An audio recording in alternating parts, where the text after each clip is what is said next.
Welcome to another presentation from the CV Academics Foundation, home of the AMP Honors Program. Hi, AMP Honors Program.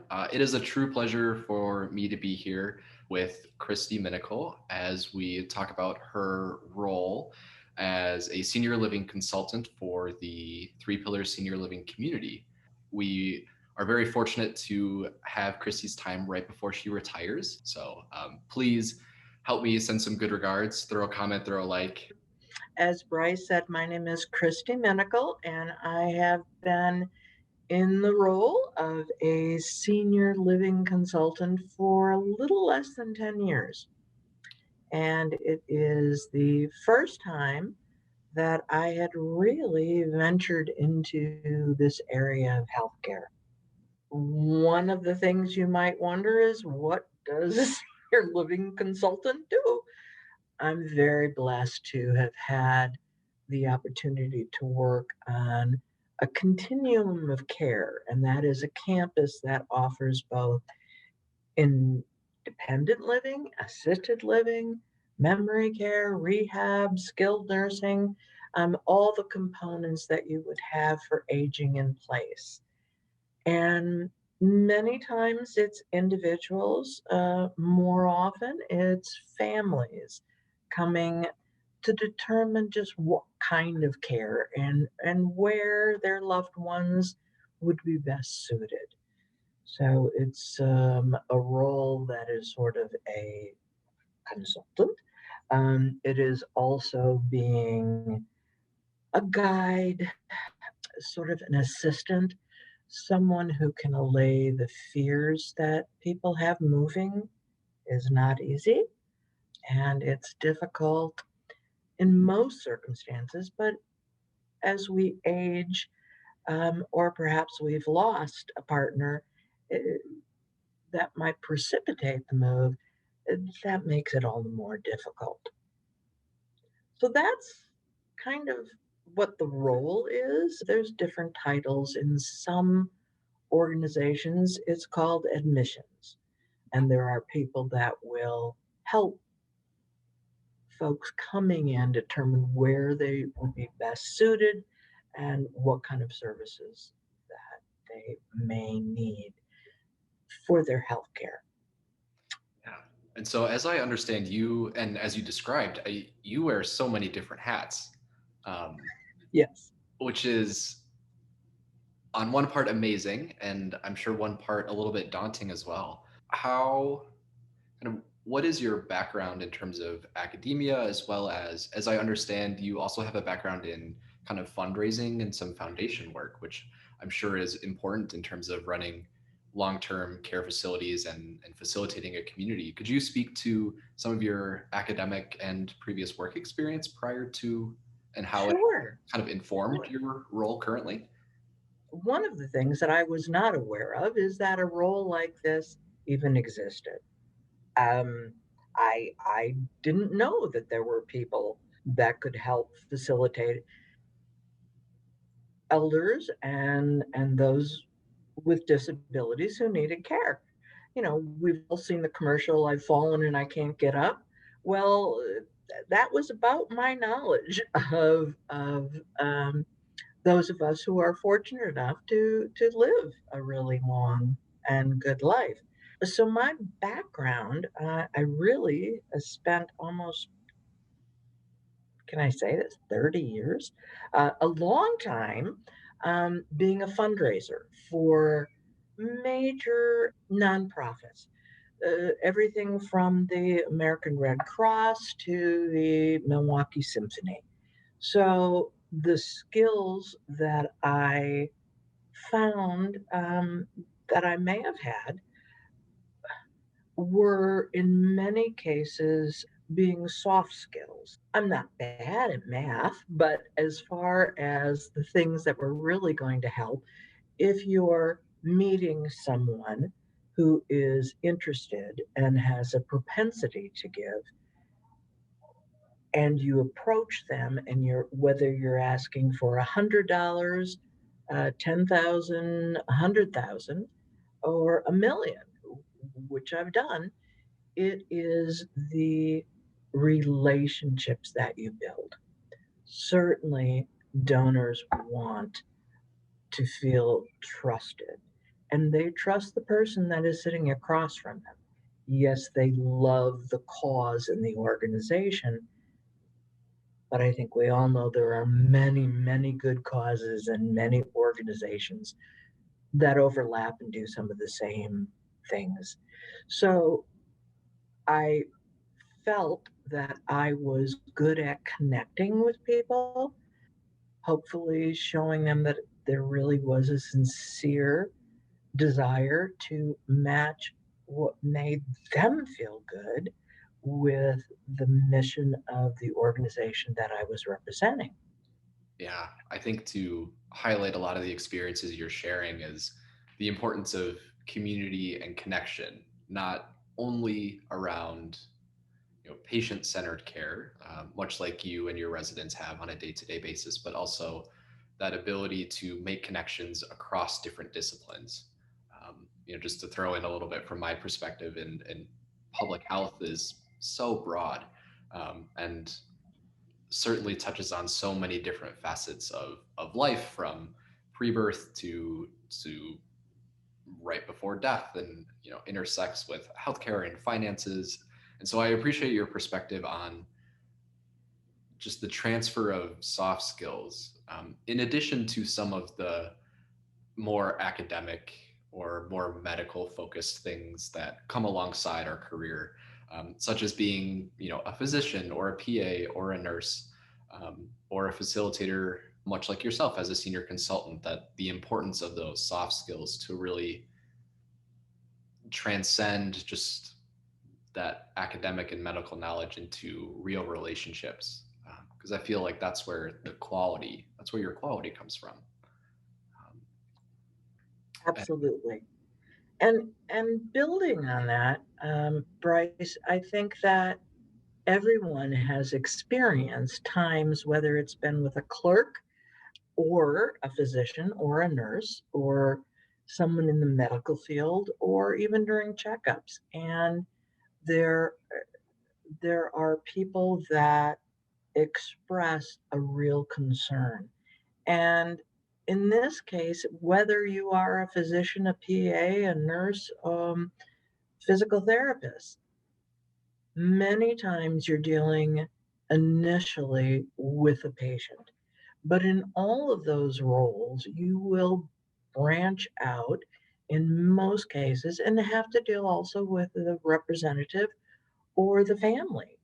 And it's at that point, I don't think they're so much interested in the graphic um, description of what a UTI is and how we're going to take care of it, but they want to know, is my parent going to be right? Is they're talking crazy? What does this mean? How do we work this out? And all of those feelings in the medical field, when people come to you, and in this country, we revere people with a medical background um, to an incredible degree and trust. And I would just say that lean into that and do it in such a way that you're talking to the people and you're really addressing them and be in the moment. And I don't think anything has taught us more than the past year how absolutely fragmented and torn in so many different directions. And the decisions and some of the things that you'll be dealing with truly are life and death.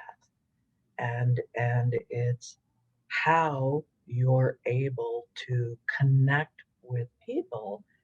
You're not going to change necessarily the outcome, but you have an opportunity to change how people feel. And I think that's really critical. I think about